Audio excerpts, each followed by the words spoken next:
ఉన్నప్పుడు నేనైతే నాకేం తెలిసేది కాదు.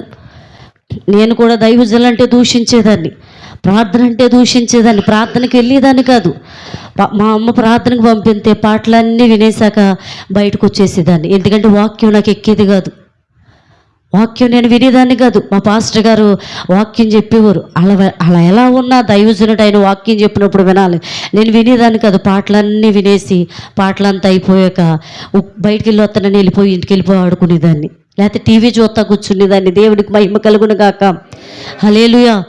నాకు 12వ సంవత్సరం వచ్చేటప్పటికి 11వ సంవత్సరం వచ్చేటప్పటికి అప్పుడు నేను కొంచెం చుట్టాల ఇంటికి వెళ్ళడం గట్ట అప్పటి వరకు నాకు ఎవరూ తెలియదు. అప్పుడు పైడిమెట్ట అనే మాకు సొంత ఊరు వచ్చేదాన్ని.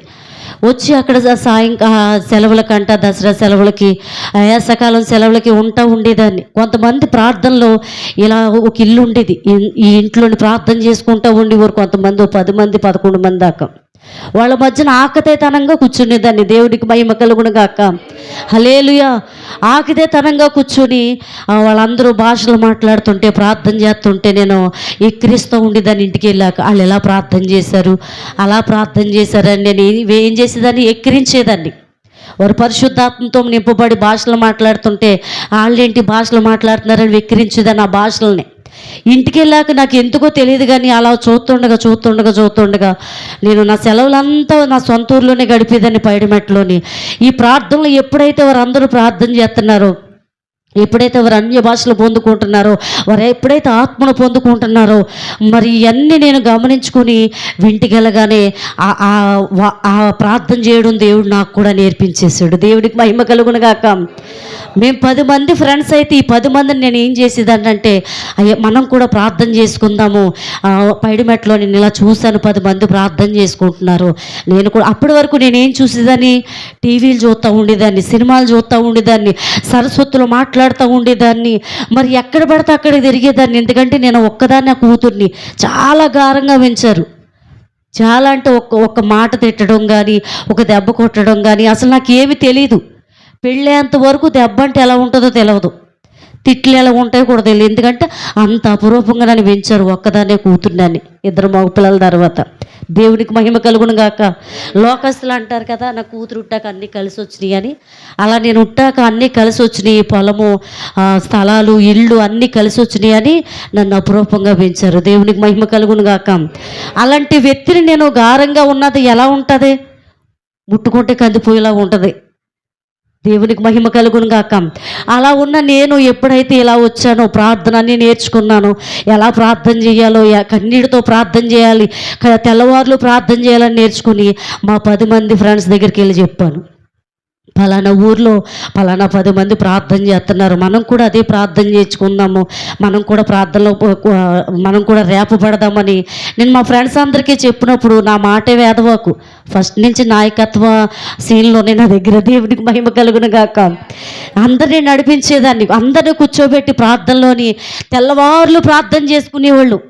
ఏమని ప్రార్థన చేసుకునేవాళ్ళని తెలుసా?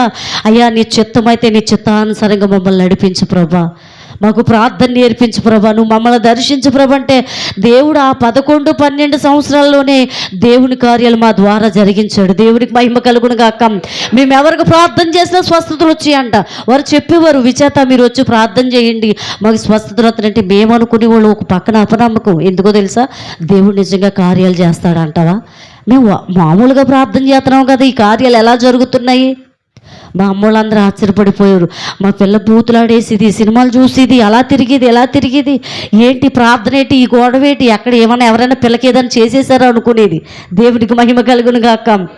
దేవుడు దర్శింతే ఎలాంటి వ్యక్తి అయినా మారక అసాధ్యమైనది ఏమి లేదు. దేవునికి మహిమ కలుగును గాక.